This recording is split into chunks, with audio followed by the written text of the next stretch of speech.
This evening, let's explore the first verse of the Song of Enlightenment and then meditate.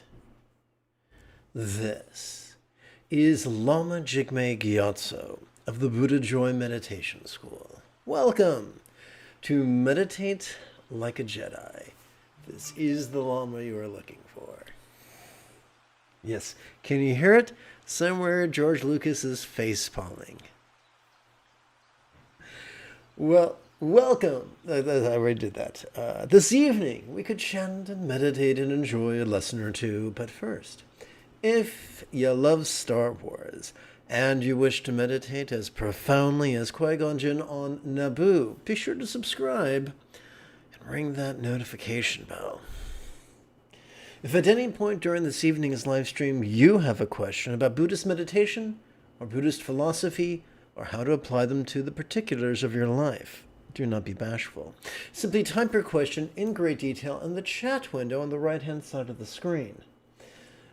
Don't wait to post your question till the end. Strike while the iron is hot and the question is heavy upon your heart.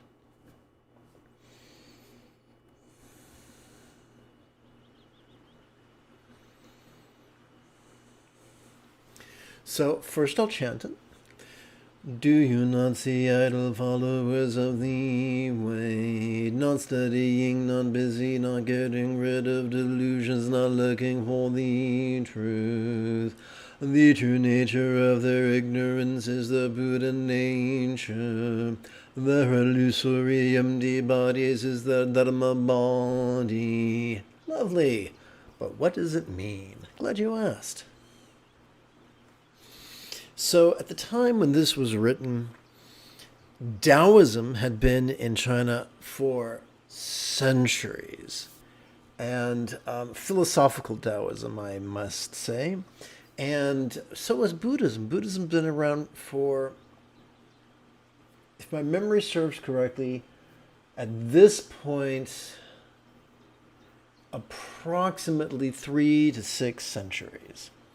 So what this is doing is tantamount to metaphorically throwing a brick through the plate glass window of expectation.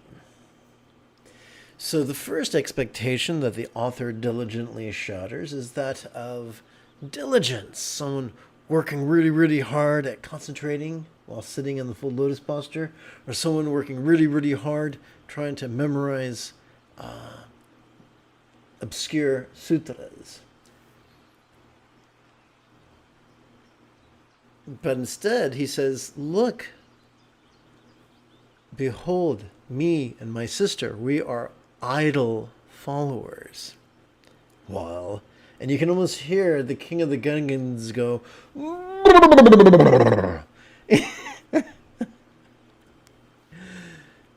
and he elaborates. In what ways are we idle? Well, we're not studying. We're not busy. We're not getting rid of delusions. We're not looking for the truth. And somewhere you can hear someone's grandma clutching her pearls. But wait, there's more. He elaborates. Well, why is that? How can you be a good nun or a monk and not be these things? Because the true nature of their ignorance is the Buddha nature. What does that mean? I mean, that could be like a mom storming into a kid's bedroom, catching him watching TV instead of working on his list of spelling words and saying, Mom, watching South Park is the essence of spelling. Just because it's, smarmy doesn't mean it's true. So I'll explain it for you. There was a South Indian Buddhist philosopher named Nagarjuna, and he popularized the notion of the two truths, the conventional and the ultimate. I explain it this way. We are wired to notice as we breathe in. That's the conventional. We are wired to physically relax and mentally release when we breathe out. And so when we breathe out, that which we previously noticed when we breathe in feels non-graspable. That's the ultimate nature. So conventional and ultimate are as close as your next inhalation and exhalation. So our job is not to stop being ignorant. Our job is to notice ignorance, notice confusion, notice our competitive tendencies, notice our clinging tendencies as we breathe in, and as we breathe out, not believe, not reason, but simply as we breathe out, feel how those things could begin to feel less graspable, less tangible. Imagine, if you will, it's a beautiful spring morn, not a cloud in the sky. We set out a nice thick yoga blanket on the lawn. We lie on our backs, gazing up at the infinite azure sky. And as we do, the sky is tantalizing, it's exquisite, it's gorgeous, simply gorgeous. And yet as we reach for the sky, we do not pull back a hand of blue. Because although it's tantalizing, it's non-graspable. And you could say, well, no, duh, the sky's not even infinite. That's an illusion created by the curvature of the earth. And it's not inherently blue. That's because of physics. And you'd be correct, but you'd be missing the point. The point is, sometimes things seem very, very real to us. And other times they don't. And performing that dance between appearance and freedom from the tyranny of appearance is what the Buddhist path is all about. So let's explore the idea of Buddha nature. We can explore it different ways. First, the literal definition given to our favorite translator, Red Pine, or by our favorite translator, Red Pine. Buddha nature normally refers to the potential we share with all beings to become Buddhas. The author, I forgive my horrible pronunciation, Swan Shui, and that of the Southern School of Zen, is to eliminate the separation from the actual and the potential. Now, there are people who would say that takes aeons. Buddha said it could be done in a week. So let's explore this from the perspective of neuroscience. And no, I'm not a neuroscience. I don't want to be like Deepak Chopra, who misquotes particle physics and uses it as license to create metaphysical flights of fancy. Don't want to do that. But I think we can all agree that every healthy human has in their central nervous systems many components, 3 of which are a sympathetic nervous system that is instrumental in practicing mindfulness, an anterior cingulate gyrus, our seat of empathy, and a parasympathetic nervous system integral in relaxation and release.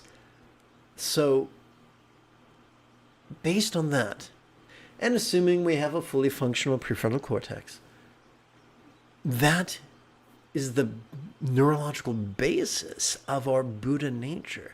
So with the right instruction and the application of those instructions done enthusiastically and skillfully, one can quickly master their enlightening potential. Now, does that mean you'll never experience anything unpleasant?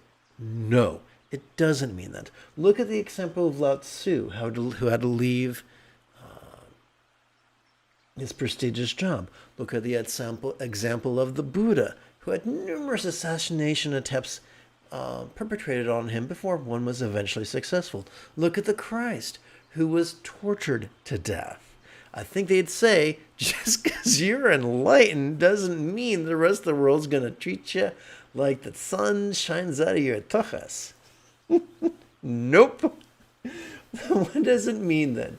It means that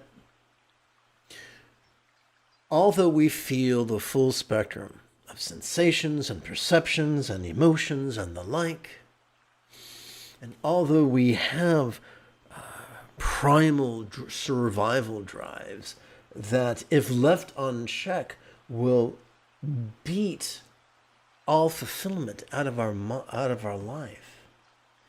Even though we have these things running in the background like a program on your computer, we are liberated, and not from their presence, but from their tyranny. We are liberated by practicing the Buddha's Eightfold Path. What is it that enlightens us? Enlightenment is simply a fancy word for not just practicing the Eightfold Path, but mastering it. Just like you've mastered tying your shoes, or mastered paring an apple, or quartering an apple. Mastering the Eightfold Path simply means we practice it spontaneously, habitually, easily, and effectively. The author continues, their illusory, empty bodies is their Dharma body. So there's this idea that when you're fully enlightened, you'll have a body of light that only experiences bliss. But the Buddha didn't speak of that very much. Some would say none at all. Wherever there are humans, there's going to be a lot who are rigid and fearful and controlling and elitist, and a minority, who are flexible and loving and laid back and egalitarian. So a lot of the times these elitists will move the goalpost away from the participant to overwhelm them and make them kind of give up and just, worship their teachers. The Buddha wasn't into that. The Buddha was all about making it as easy as possible. So the author, having plugged into what the Buddha was teaching, says, these bodies of ours, these bodies of flesh, blood, and bone, these bodies that every year are experiencing more pain, more frailty, and more weakness, and more illness, these betrayers of our bodies, these illusory bodies, these bodies that we're supposed to notice and then release as if they were as non-graspable as a vast empty void. These flawed, temporary, torturous bodies are the Dharma body. Well, how can you say that? Because any body, and we've only got one, any body that whose slings and arrows of outrageous fortune force us to practice the Buddha's teachings in order to cope is actually a spiritual asset. So these bodies, in all their ugliness and all their inconvenience, serve us on the Buddha's path.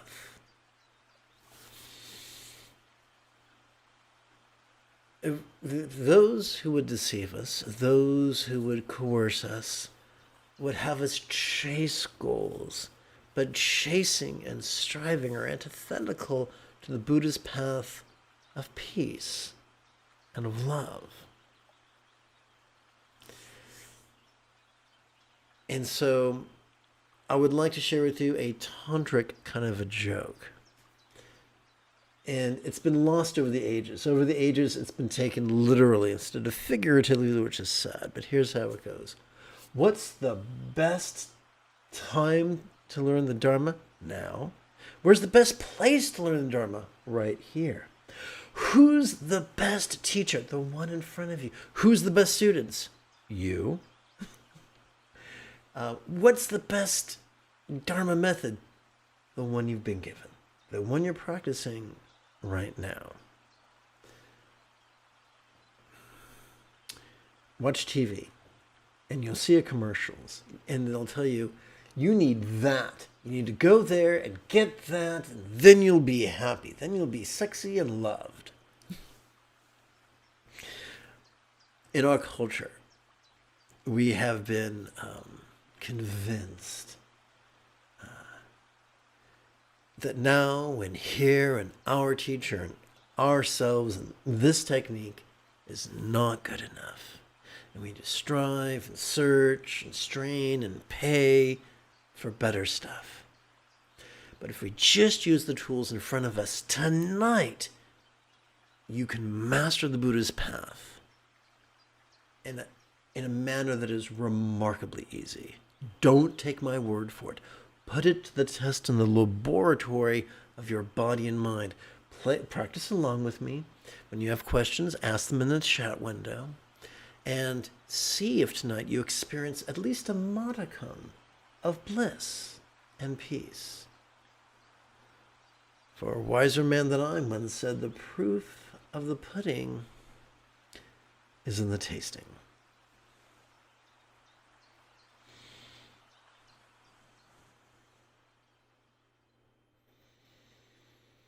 If you find value in this, then give it a thumbs up.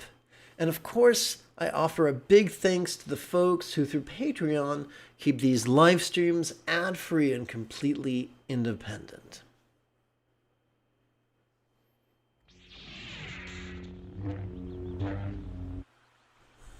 Where's the button? There we go.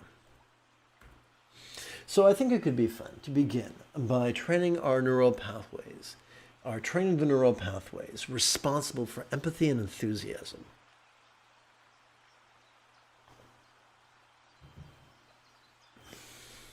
Simply by chanting the recitations of bodhicitta and refuge. May I liberate all beings from the tyranny of hating, craving, and clinging by relying on the Buddha's example, instructions, and the students. 2 more times. May I liberate all beings from the tyranny of hating, craving, and clinging by relying on the Buddha's example, instructions, and students. May I liberate all beings from the tyranny of hating, craving, and clinging by relying on the Buddha's example, instructions, and students.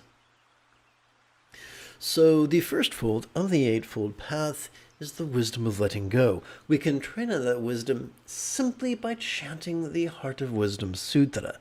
If any of this is puzzling, then type your questions in the chat window. The Nubalabhuruganeshvara Bodhisattva, while practicing the deep practice of Prajnaparamita, looked upon the 5 skandhas and seeing they were remedy of self-existence, said Shariputra, form is emptiness, emptiness is form. Emptiness is not separate from form, form is not separate from emptiness. Whatever is form is emptiness, whatever is emptiness is form. The same holds for sensation and perception, memory and consciousness. Here Shariputra, dharmas are defined by emptiness, not by birth or destruction, purity or defilement, completeness or deficiency. Therefore, Shariputra, in emptiness there is no form, no sensation, no perception, no memory, and no consciousness. No eye, no ear, no nose, no tongue, no body, and no mind. No shape, no sound, no smell, no taste, no feeling, and no thought. No element of perceptions from mind to conceptual consciousness. No causal link from consciousness to old age and death. No end of causal link from consciousness to old age and death. No suffering, no source, no relief, no path. No knowledge, no attainment, and no non-attainment. Therefore, Shariputra, without attainment, Bodhisattvas take refuge in Prajnaparamita and live without the wall of the mind, without walls of the mind, and thus without fears. They see through delusions and finally accomplish nirvana. All Buddhas, past, present, and future, also take refuge in Prajnaparamita and realize and accept perfect enlightenment. You should therefore know the great mantra of Prajnaparamita, the mantra of great magic, the unexcelled mantra, the mantra equal to the unequal, which heals all suffering and is true, not false. The mantra in Prajnaparamita is spoken thus. Gate gate para samgate bodhiswaha. For our preliminary practice, so we're going to practice a style of meditation, a physically oriented practice of Soto Zen's just sitting, but that just sitting is metaphoric. With each inhalation, do your best to sit nice and tall. As you breathe in, silently and mentally recite the word tall. As you exhale, silently and mentally recite the word relaxing.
We're going to replace the word relaxing with the word ease.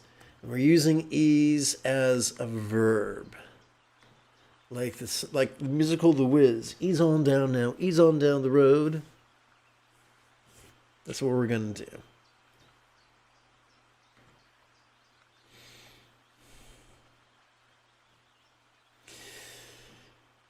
With each inhalation, thanks to the workings of our sympathetic nervous system, we can mindfully notice the play of form, our body, as silently and mentally we recite feel.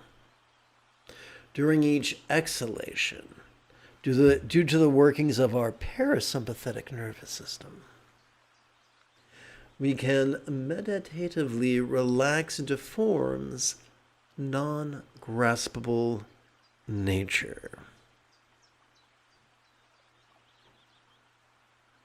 As silently and mentally we recite the verb ease.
So,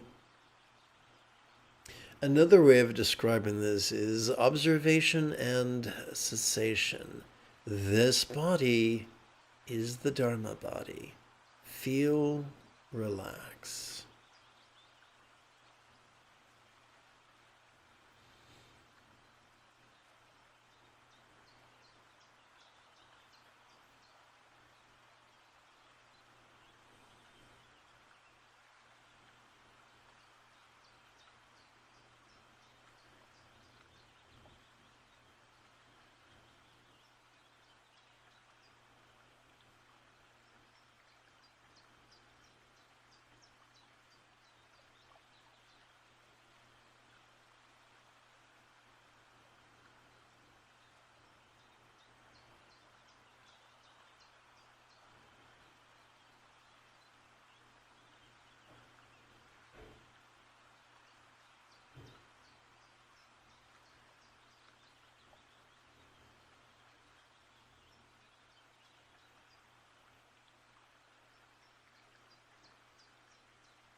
We switch gears now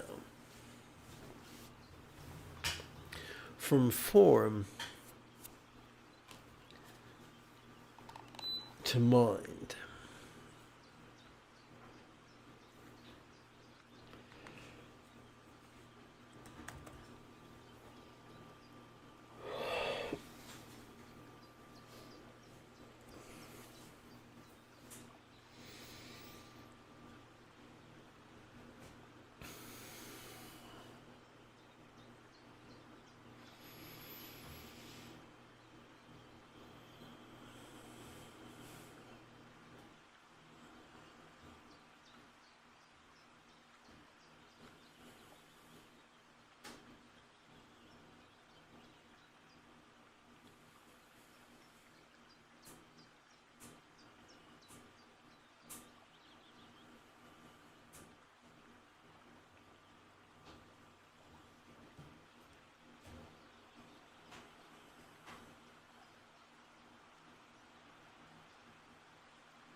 Conceal our practice by chanting, by training and wishing love.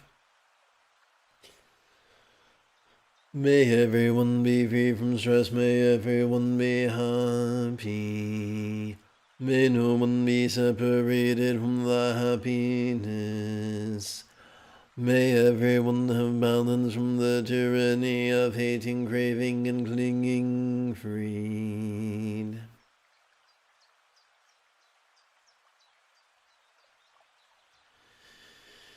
If you feel I have earned it, please type something in the chat window, give this live stream a thumbs up, and share it on social media. In approximately 10 2/3 hours, I would very much like to return to lead tomorrow's early morning meditation. Until then, may you and yours be happy and healthy, and if you are as geeky as me, this is the way.